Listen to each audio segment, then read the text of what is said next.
This is our movement on odd US dollar. So US dollar is currently giving us this pullback, which is just a minor movement. Have that in mind. That this sell is just a minor movement, right? So the overall movement on odd US dollar is an uptrend move. That is the full bigger picture. The full bigger picture is in an uptrend move. But before that, if you are yet to subscribe and you've not done that yet, make sure you click on the subscribe button, like, share, and also follow the Telegram channel. The link to the Telegram will be in the comment section. So in order for you to miss out on the next updates, I'll be covering it in the comments Telegram. The link to the Telegram will be in the comment section. So let's start with our trend on odd.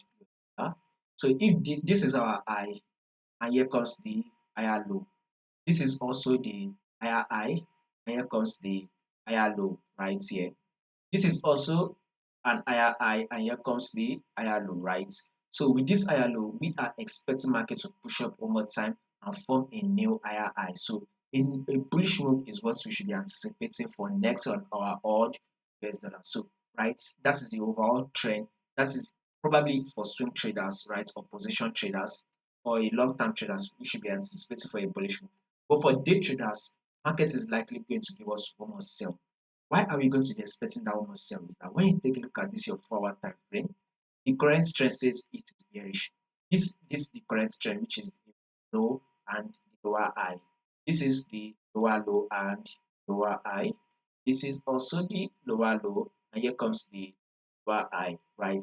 Now that this is the lower high, we are expecting market to drop one more time to form a new lower low. So guys, almost sell is what we should be expecting for the day on our odd US dollar. So once market can give us that one more sell, by taking out this low, then we can now start looking for a buy that will happen.